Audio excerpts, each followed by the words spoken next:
If you want to support me on Patreon, click the element on the end screen. Hey guys, what's up? This is Tyler from Animator Kid. In my most recent Star Trek video, I talked about an emergent social rift in human society between those who pursue cybernetic upgrades versus those who do not. Although this aspect of humanity is not deeply explored in canon, it is certainly hinted at various points and expanded upon in the novels. I describe this social rift as traditionalists versus new humans, and posit that the latter are an ever-growing portion of the population. If you haven't checked out that video already, click the card in the corner of the screen or the link in the description. As a follow-up, I wanted to discuss another technological element of the Star Trek universe that also doesn't receive enough attention: computer science. We know that artificial intelligence is all around the crews of Starfleet vessels. The ship's computer provides sensor readings, responds to voice input commands, and presumably handles the calculations needed to keep the ship running. But what kind of hardware do these systems run on? That's one of the chief questions I want to answer today. This is the computer science of Star Trek.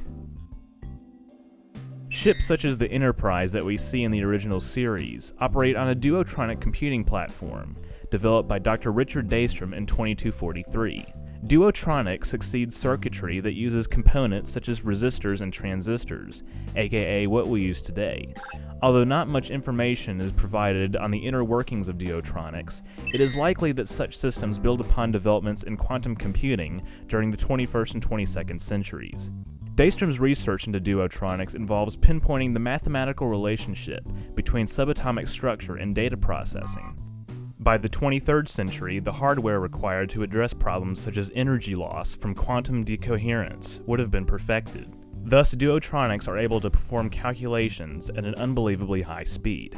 A major component compatible with duotronics is the Transtator, which interacts with subspace fields to make technologies such as phasers, transporters, long-range sensors, and subspace communicators possible.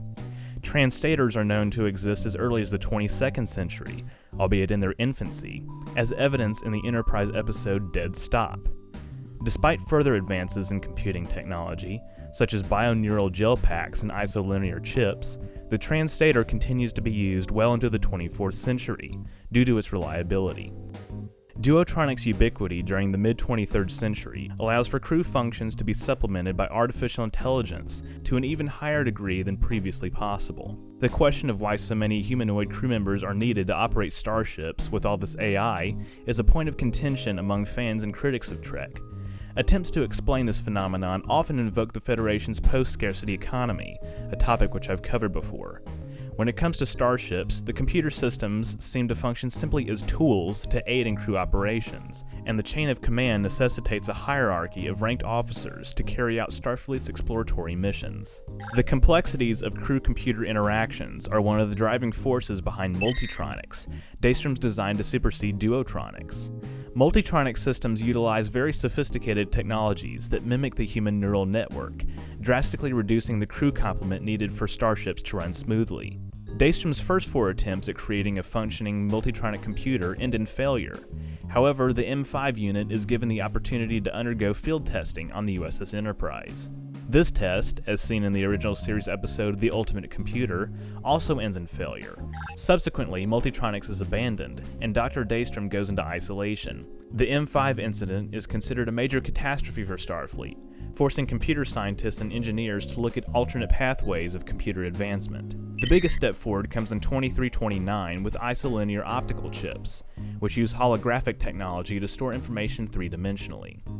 They are faster and more efficient than duotronic enhancers, featuring onboard nanotech processors to aid in memory access, and possess a maximum capacity of 2.15 kiloquads. Although a quad is never defined in relation to contemporary RAM or storage limits, current trends would suggest it is several dozen orders of magnitude greater than the processing power we have today. In addition to large-scale computer systems, isolinear chips are implemented in devices such as tricorders, pads, and other handheld devices. In the 2370s, engineers began to enhance isolinear systems with bioneural circuitry, which consists of bioneural gel packs. Just like with organic matter, bioneural circuitry is prone to bacterial and viral infections, as well as subnucleonic radiation. The fibers in bioneural gel packs are capable of making billions of connections, generating an incredibly sophisticated computing architecture. This allows the organic circuitry to think by using fuzzy logic, effectively arriving at a best guess to complex problems, rather than working through all possible calculations. Bioneural circuitry is also employed in ocular implants in the late 24th century, replacing earlier interfaces such as the visor used by Geordie LaForge. Although it is not implemented in ship-wide computer systems, positronic circuitry represents another evolution of duotronic and isolinear computing technology. The positronic neural network is first developed by Noonien Soong and forms the basis of Soong-type androids. The network is designed to imitate the humanoid brain and generate artificial intelligence. One of the reasons that Soong's androids are one of the only successful implementations of positronic technology could be related to the failure of multitronic computing in the 23rd century. We clearly see androids in the era of the original series, but these are measurably less advanced than androids of the 24th century and beyond. While some of the distinctions between various computing systems in Star Trek might seem arbitrary, on the contrary, they are grounded somewhat in real-world science. Future projections based on Moore's Law and other trends predict that by the early 23rd century, super advanced AI could help create subatomic matrices at unimaginably tiny scales. Ultra-compact designs could be used to incorporate fractalized structures with properties for encoding information at levels far below femtotechnology, or engineering on the scale of 1/4,000th of a meter. Max Tegmark explores the implications of this in his best-selling book Life 3.0, which is about being human in the age of artificial intelligence. Besides increases in storage and processing power, the hardware capabilities required to deal with heat management are developed around this time. In modern terms, generating the vast amount of energy to operate such systems would cause a thermonuclear explosion, but technical considerations for this and other challenges are solved based on new physics.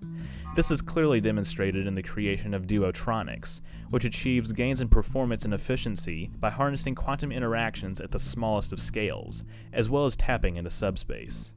Here's to hoping that we can achieve similar feats with our technology one day. Thank you guys so much for watching this video. I have to admit, I struggled a bit with figuring out how to structure it, as there were a number of topics I wanted to touch on. However, I think focusing on the incremental developments in computing power provide an interesting perspective into the technological side of Starfleet, and comparing these developments to real-world predictions shows us what priorities the writers took when crafting their stories. If you enjoyed this video, be sure to leave a like and comment, and don't forget to share it. If you want to support me on Patreon, click the element on the end screen.